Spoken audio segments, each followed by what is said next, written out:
Okay, welcome to section 4. So, section 4 says find the value of x and simplify the radicals. The first 3 problems are solved on this video, and then for credit you're supposed to solve problems 4 through 6.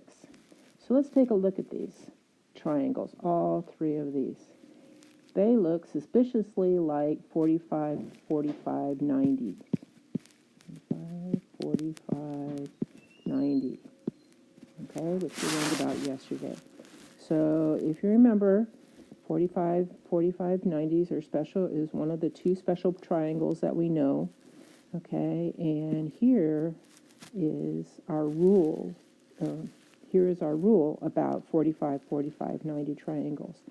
So we know that our 2 sides are equal, and we know that the hypotenuse is the length of the legs, okay, times the square root of 2. So let's look at number 1.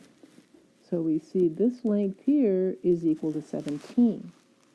So we know that this length here also has to be equal to 17. Okay? And then by this rule here, we know that x is equal to 17 times the square root of 2. Easy peasy. Okay. So I'll do the second one in another color. So for number 2, we know that this side is 20. And if that side is 20, then we know that this side is 20. And we know that x is equal to 20 times the square root of 2. Okay. So number 3, you've got another 45, 45, 90. And change colors. Let's do red. Okay, we know that this side is equal to 12. And this side is equal, so it's also equal to 12. And we know from our rule that x, the hypotenuse, is equal to 12 times the square root of 2.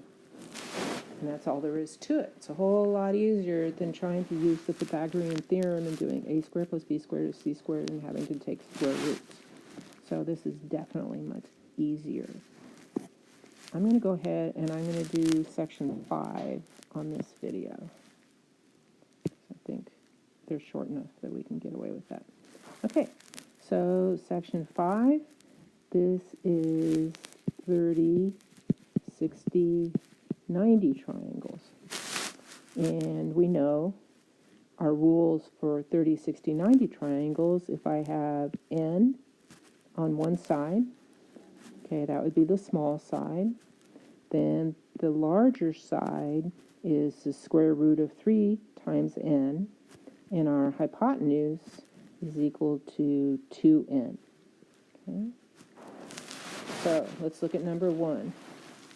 So our smallest side down here, okay, we know that because it's opposite the 30-degree triangle. So this is n. Okay. So we know that the other side, just like the rules said, is equal to the square root of 3 times n. Okay, or we can flip that around. 3 times the square root of 3. Okay. So y is going to be equal to 2 times 3, which is equal to 6. And we're done. Okay. So that one was pretty easy. Let's do green. Okay. So in number 2, again, the smallest length is 5, and we know that because it's opposite to the 30-degree angle. So n is equal to 5. Okay, the side, x, is equal to 5 times the square root of 3, just like our rule says. Okay, and y is going to be equal to 2 times 5 is going to be equal to 10. Okay. And number 3, 11 is the short side. We know that because it's opposite the 30-degree side, 30-degree angle. So n is equal to 11. Okay. The other side is equal to 11 times the square root of 3.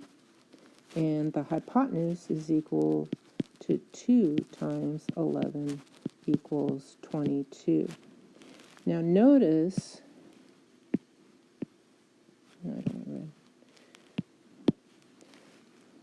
notice here we're using n, okay? Realize that this could be x, it could be y, it could be z, it could be p, it could be q, whatever, okay? The same rules apply no matter what the variable letter is, okay? So it could be p and the square root of 3 times p and 2 times p. It doesn't matter, okay? So that's how you work with 30, 60, 90s.